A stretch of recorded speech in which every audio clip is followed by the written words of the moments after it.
Isang gabi habang kararating ko lang sa bahay namin ay nadatnan kong may kausap ang nanay ko. Sandali akong tumigil habang nasa pintuan ako. Pinakinggan ko kung sino ang kausap ng nanay ko. Naririnig ko na gusto na akong papuntahin ng nanay ko sa Tito Raymond ko na kapatid niya na nasa Quezon City nakatira. Nakakatandang kapatid ng nanay ko, si Tito Raymond. Dalawa lamang silang magkapatid, nasa 50 na may higit ang edad niya. Ang nanay ko ay nasa 50 na rin. Hindi na nag-asawa si Tito magmula ng bawian ng buhay ang asawa niya.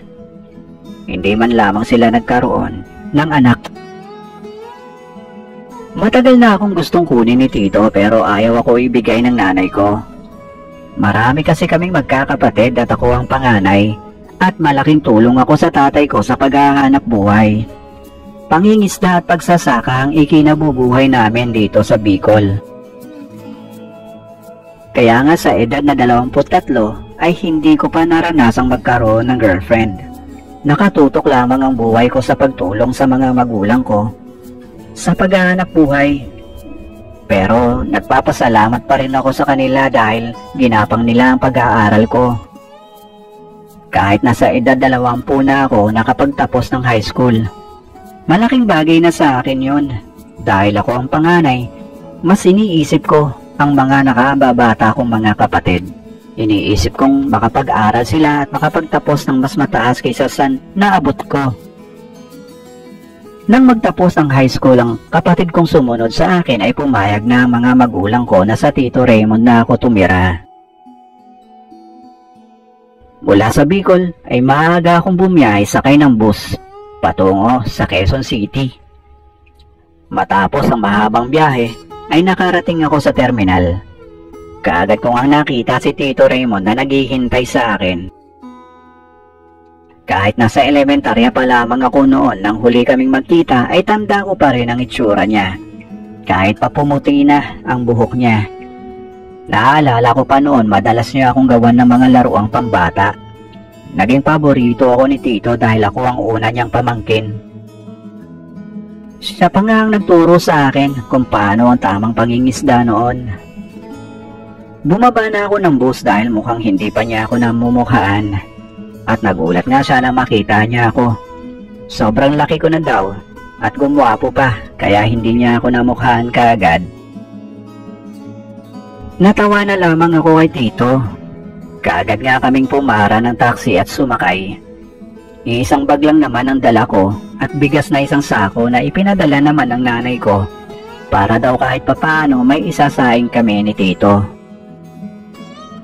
Hindi nagtagal ay narating namin ang lugar ni Tito.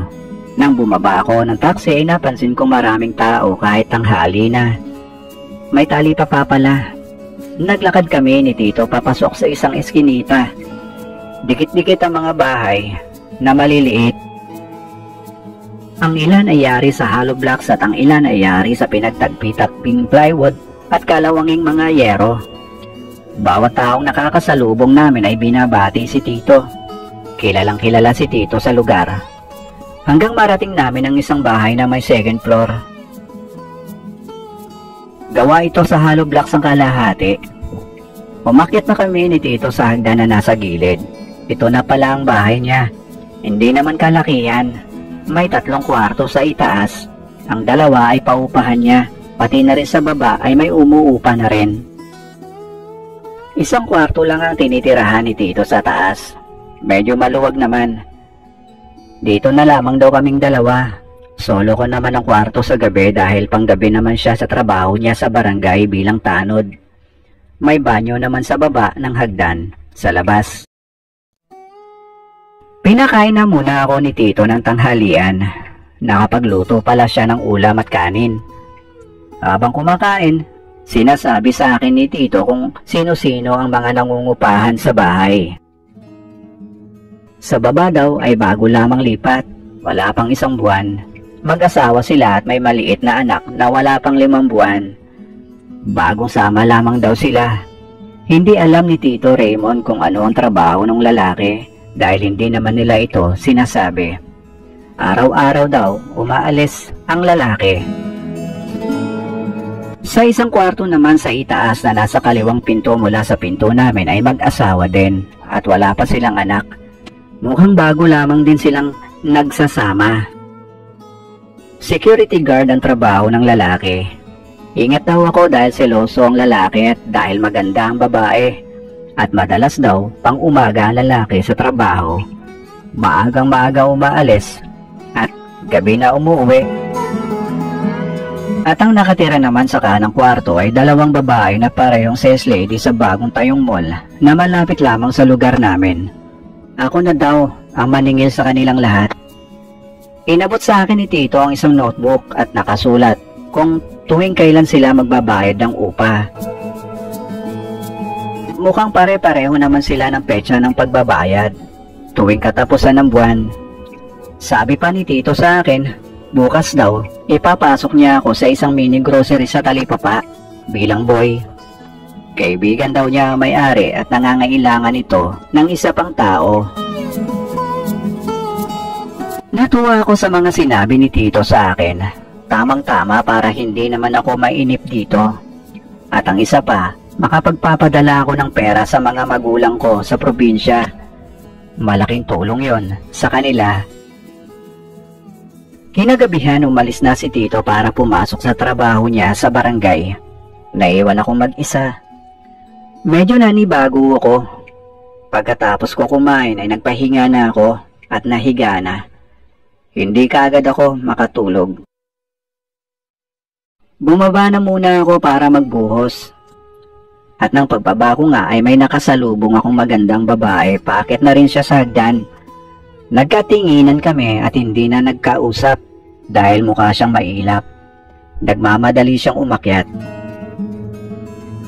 Pagkatapos kong magbuhos ay lumabas na ako ng banyo. Sakto naman ang paglabas ko at nakasalubong ko ang dalawang magagandang mga babae. Nakasuot pa ng uniforme nilang galing sa trabaho. Nagulat din sila na makita nila ako. Kaagad akong nagpakilala at sinabi kong ako yung pamangkin ni Tito Raymond. Kararating ko lang galing probinsya. Ako nga pala si Ronald. Kaagad naman ding nagpakilala ang dalawa. Sila sina Karen at Giselle. Magaganda sila pareho. Magkasinlaki sila.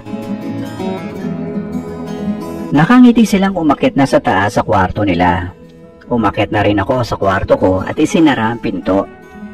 Hindi kaagad ako makatulog. Maya-maya ay may napansin akong dumating sa palagay ko sa kabilang kwarto. Nang mapansin ko ang isang sticker na nakadikit sa dingding sa bandang kaliwa. Pero nakaangat ng bahagya ang sticker. Kaya nilapitan ko ito at inangat. At nang natanggal ay nakita ko ang isang maliit na butas. Sumilip ako at sakto nga sa kabilang kwarto. Kita ko ang kabuuan nito. Sakto ng pagkasilip ko ay nakita kong nakahiga ang isang magandang babae. Mukhang tulog na, habang nakasuot ng mahabang manipis na duster. Ibinaling ko ang tingin ko sa bandang kanan at nakita kong kararating lamang ng lalaki. Suot pa ang uniformeng pantalon at kulay puting v-neck na t-shirt. Nagpalit siya at lumapit sa maliit na lamesa at inangat ang takip ng pagkain, kanin at ulam. Kumuha siya ng kutsara at inangat niya ang plastic na pitsil na may lamang tubig at ibinuhos niya sa isang baso. Tahimik ko siyang pinagmasdan. Nagkaroon ako ng ideya sa susunod na mangyayari. Nag-abang ako. Tahimik at madilim sa kinaroroonan kong kwarto. Nang matapos kumain ng lalaki ay kinuha niya ang isang baso ng tubig at ininom niya ito. Kinuha niya uli ang pitsil at ibinuhos niya sa baso ang laman nito at ininom niya. Tumayo ang lalaki at nagsindi ng sigarilyo. Dumungaw sa bintana habang nilalabas ang usok ng sigarilyo niya. Nang naubos niya ang yosi, ay nagpalit siya ng boxer shorts at nagpalit siya ng sando. Naglakad siya papunta sa higaan kung saan nakahiga ang magandang babae.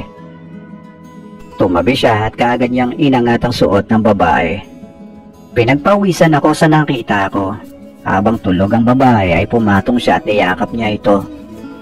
Nakita kong nakaabang na ang kuweba ng misis niya. Kahit tulog siya, ay pinasok niya ito. Nagising naman ang babae nang naramdaman niyang may gumalaw sa kanyang bulaklak. Nagpaubaya siya. Di nagtagal, natapos ang lalaki. Sa ginagawa niya, nahiga na ito sa tabi ng maganda niyang misis. Sabay na rin silang natulog. Naramdaman ko na lamang na sakal ko na rin ang pipino ko. Natapos na rin ako. Ibinalik ko ang nakadikit na sticker sa butas. Bumalik na ako sa higaan ko at natulog na. Maaga akong nagising kinabukasan at dumating na rin si Tito. Kaagad niya akong pinagbihis para puntahan ng groceries sa talipapa. Ipinakilala ako ni Tito sa may-ari na kaibigan niya. At kaagad nga ako nagsimula sa trabaho ko. 500 ang sweldo ko kada araw mula alas 7 ng umaga hanggang alas 7 ng gabi ang pasok ko. Magbubuhat lamang ng mga dumating na deliver na paninda ang trabaho ko at magkarga sa sasakyan ng mga pinamili ng customer. Depende, minsan marami, minsan konti. May mga nagbibigay naman ng tip sa akin. Libre ako sa pagkain, agahan at tanghalian pati merienda. Masaya ako dahil hindi ko kikitain ang sweldo ko sa Bicol. Para sa akin, malaki na ang 500 kada araw. Dahil magaan lang naman ang trabaho ko. Lingguhan ang sweldo ko. Kinagabihan pag uwi ko sa bahay ay paalis na rin si Tito para pumasok na sa trabaho niya sa barangay. Kumain na ako ng gabihan at pagkatapos ay ganun uli ang ginawa ko. Bumaba ako para magbanyo. Napadaan naman ako sa kwarto sa baba at nakita ko ang babaeng nakatira doon na nagpapakain ng baby niya. Nakita ko siya dahil nakabukas ang pinto niya. Binati ko siya, ngumiti naman siya sa akin. Sabi ko, ako po yung pamangkin ni Tito Raymond. Sinabi naman niya ang kanyang pangalan. Siya si Aubrey. Maganda siya. Sa palagay ko wala pang 20 ang edad. Kaya lang napansin kong medyo malungkot siya. Napatanong tuloy ako sa kanya. Saan ang asawa mo? 1 linggo nang hindi umuwi at wala rin naman tawag sa akin. Sagot ni Aubrey. Hindi na ako nagtanong pa, baka masyado na akong nangingialam. Ganun ba? Sige Aubrey, akit na ako.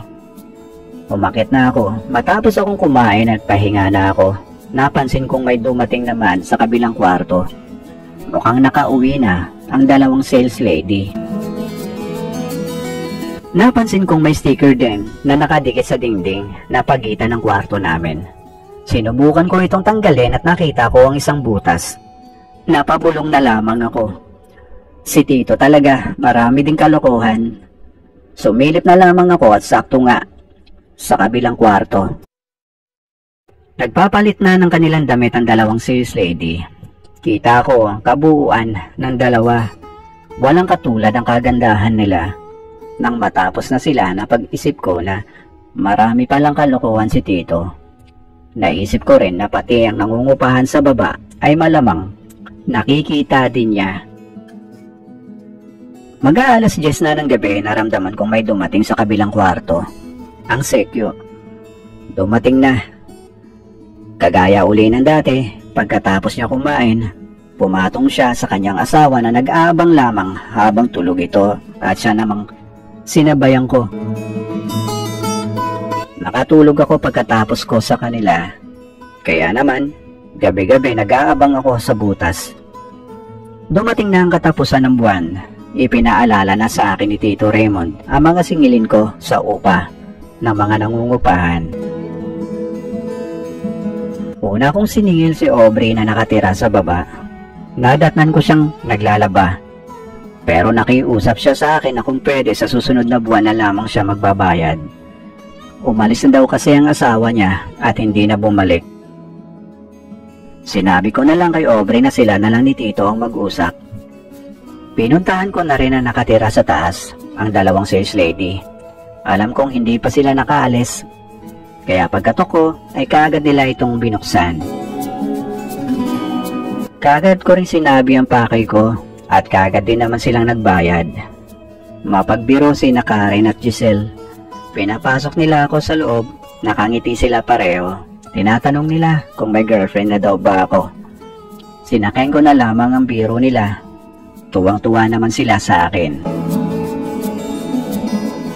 Sunod kong pinuntahan ay ang kabilang kwarto. Pagkakatok ko ay hindi naman kaagad nagbukas. Nagtanong pa siya kung sino ako. Sinabi ko kung sino ako at kung ano ang pakay ko sa kanya. Dahan-dahang nagbukas ang pinto at inabot niya ang pambayad sa upa. Kita ko siya sa malapitan. Suot niya ang pantulog niyang duster. Alam kong wala siyang suot pang ibaba. Tinanong ko siya kung ano ang pangalan niya. Siya daw si Amanda. Ang ganda niya at makinis. Hindi ko maiwasang titigan siya lalo na at naaalala ko kagabi ang nakita ko sa kanila ng kanyang asawa. Hindi ko maintindihan ang sarili ko. Parang gusto kong pumasok sa kwarto niya. Pero pinipigilan ko ang sarili ko. Naalala ko mga sinabi ni Tito sa akin. Nagpaalam na ako at nagpasalamat. Pero narinig ko ang mahina niyang boses. Anong pangalan mo? Tanong niya. Bigla ako napalingon at sabi ko, ako si Ronald. Pumasok na ako sa kwarto at di nagtagal dumating na si Tito. Sinabi ko sa kanya na nakasingil na ako ng upa. Pwera lamang sa nakatira sa baba. Umalis daw po kasi ang asawa niya at walang iniwang pera na pambayad sa upa. Kaya nakikiusap siya Tito kung pwede next month na daw. Sige Ronald, salamat, ako na ang bahala dun kay Aubrey. Kausapin ko na lang siya. Nagpaalam na ako kay Tito na papasok na ako sa trabaho ko sa grocery. Pero hindi pa ako nakarating sa grocery, naalala kong nasa bulsa ko pala ang perang ibinayad sa akin ng mga nangungupahan. Dali-dali akong bumalik sa bahay para ibigay kay Tito ang pera. Pero pag akyat ko, wala si Tito sa loob ng kwarto. Nang makarinig ako ng nag-uusap, naririnig ko ang boses ni Tito. Hanggang naisipan kong sumilip sa butas, sa sahig. Nagulat ako sa aking nakita. Kausap ni Tito si Aubrey habang nagpapainom ng gatas ng kanyang anak. Nakatitig naman si Tito sa maputi at makinis na dibdib ni Aubrey. Naririnig ko mga salita ni Tito sa magandang si Aubrey. Magdadalawang buwan ka nang hindi nagbabayad ng upa sa akin, Aubrey. Kailangan ko din naman ng pera. Nakikiusap pa si Aubrey kay Tito, pero mukhang ayaw pumayag ni Tito. Lumapit pa si Tito kay Aubrey at nagulat ako sa sinabi niya. Ipinatong niya ang kamay niya sa hita ni Aubrey. Ganito na lang Aubrey, kung hindi ka makakabayad ng upa, pag-usapan na lamang natin to. Pagbigyan mo ako, 2 buwan, libre ka na sa upa. Kinakabahan ang mukha ni Aubrey nang marinig ang mga sinabi ni Tito sa kanya. Pero mukhang nag-iisip siya. Malaking bagay kung hindi siya magbabayad ng upa ngayon at isa pa, masama ang loob niya sa kanyang asawa na hindi na sila binalikan. Pinisil-pisil ni Tito ang hita niya. Ginapang ang kamay niya paloob sa palda niyang suot. Napasinghap naman si Aubrey.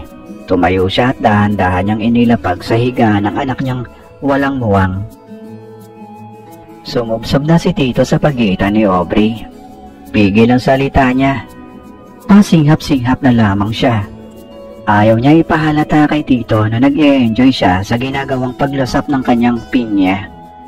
Kumakabog naman ang dibdib ko habang pinapanood ko sila. Nagtuloy-tuloy na nga si Tito hanggang tuluyan na niyang maangkin si Aubrey. Kita ko ang pananabik ni Aubrey. Ilang minuto rin nilaro ni Tito si Aubrey. Nang matapos sila, naramdaman kong tapos na rin ako. Nagmadali akong takpan ng butas at umupo na muna. Hinintay ko si Tito at di nagtagal, dumating na siya. Hindi ako nagpahalata.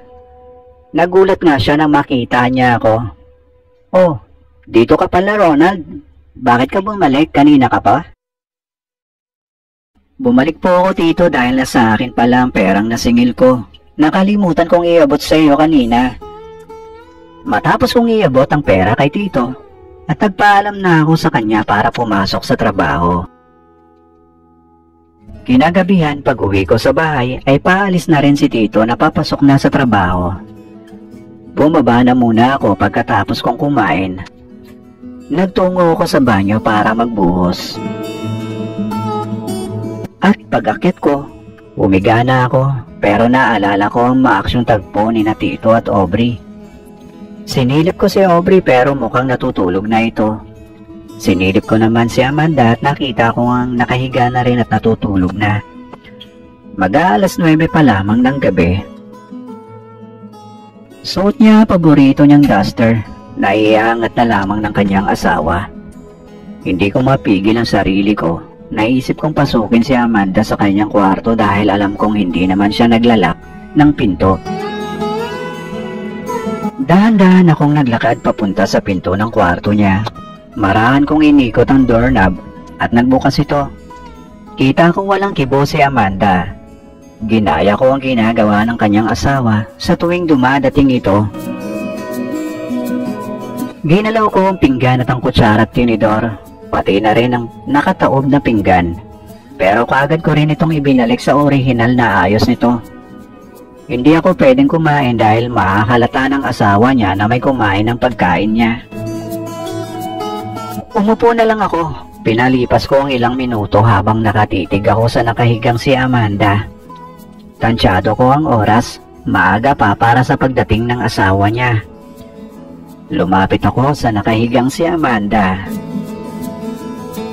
Itinuloy ko ang balak ko.